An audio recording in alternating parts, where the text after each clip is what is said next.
ಇಂದಿನಿಂದ ಯಡಿಯೂರಪ್ಪ ಹಾಗೆ ಕುಟುಂಬದ ಅಂತ್ಯ ಪ್ರಾರಂಭವಾಗುತ್ತೆ. ಯಡಿಯೂರಪ್ಪ ಕುಟುಂಬದ ವಿರುದ್ಧವಾಗಿ ಯತ್ನಾಳ್ ಮತ್ತೆ ಕಿಡಿಕಾರಿದ್ದಾರೆ. ಉಚ್ಚಾಟನೆ ಬಳಿಕವೂ ಕೂಡ ಯತ್ನಾಳ್ ಆಕ್ರೋಶದ ಮಾತು ನಿಲ್ತಾ ಇಲ್ಲ. ಟಿವಿ9ಗೆ ಬಸನಗೌಡ ಪಾಟೀಲ್ ಯತ್ನಾಳ್ ಎಕ್ಸ್ಕ್ಲೂಸಿವ್ ಹೇಳಿಕೆ ಇದು. ಉಚ್ಚಾಟನೆಯ ನಂತರದಲ್ಲೂ ಯಡಿಯೂರಪ್ಪ ಕುಟುಂಬದ ವಿರುದ್ಧವಾಗಿ ತಮ್ಮ ಆಕ್ರೋಶವನ್ನು ವ್ಯಕ್ತಪಡಿಸಿದ್ದಾರೆ. ಇವತ್ತಿನಿಂದ ಯಡಿಯೂರಪ್ಪ ಹಾಗೆ ಕುಟುಂಬದ ಅಂತ್ಯ ಪ್ರಾರಂಭ ಹೀಗಂತ ಹೇಳಿದ್ದಾರೆ.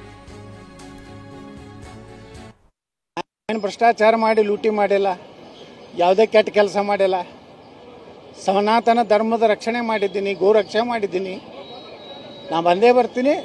ಯಡಿಯೂರಪ್ಪರ ಕುಟುಂಬ ಇವತ್ತಿನಿಂದ ಅವರ ಅಂತ್ಯ ಪ್ರಾರಂಭ ಆಗ್ತದೆ. ನಾನೇನು ಭ್ರಷ್ಟಾಚಾರ ಮಾಡಿ ಲೂಟಿ ಮಾಡಿಲ್ಲ, ಯಾವುದೇ ಕೆಟ್ಟ ಕೆಲಸ ಮಾಡಿಲ್ಲ. ಸನಾತನ ಧರ್ಮದ ರಕ್ಷಣೆ ಮಾಡಿದ್ದೀನಿ, ಗೋರಕ್ಷೆ ಮಾಡಿದ್ದೀನಿ. ಸರ್, ನನ್ನ ರೆಸಿಗ್ನೇಷನ್ ಯಾಕೆ ಸರ್? ನಾನೇ ಜಾಬ್ಸ್ ನ ಕ್ರಿಯೇಟ್ ಮಾಡಿ ಬಾಸ್ ಆಗ್ಬೇಕು ಅಂತಿದ್ದೀನಿ. ಹೇಗೆ? Boss Vala B the boss. ನಾನು ಬಂದೇ ಬರ್ತೀನಿ. ಯಡಿಯೂರಪ್ಪರ ಕುಟುಂಬ ಇವತ್ತಿನಿಂದ ಅವರ ಅಂತ್ಯ ಪ್ರಾರಂಭ ಆಗ್ತದೆ. ನಾನೇನು ಭ್ರಷ್ಟಾಚಾರ ಮಾಡಿ ಲೂಟಿ ಮಾಡಿಲ್ಲ, ಯಾವುದೇ ಕೆಟ್ಟ ಕೆಲಸ ಮಾಡಿಲ್ಲ. ಸನಾತನ ಧರ್ಮದ ರಕ್ಷಣೆ ಮಾಡಿದ್ದೀನಿ, ಗೋರಕ್ಷೆ ಮಾಡಿದ್ದೀನಿ. ನಾನು ಬಂದೇ ಬರ್ತೀನಿ.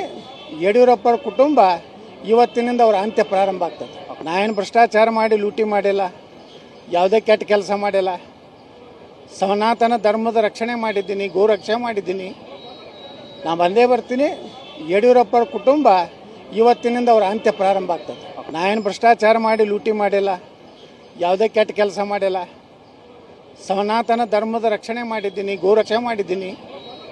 ನಾನು ಬಂದೇ ಬರ್ತೀನಿ. ಯಡಿಯೂರಪ್ಪರ ಕುಟುಂಬ ಇವತ್ತಿನಿಂದ ಅವರ ಅಂತ್ಯ ಪ್ರಾರಂಭ ಆಗ್ತದೆ.